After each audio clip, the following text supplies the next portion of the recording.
सजन सभे लोग जी आवत होइए जी पापा सजन लोग बरियतिया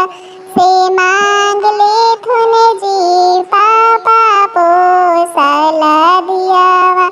से मांग ले थुन जी चाचा पोसल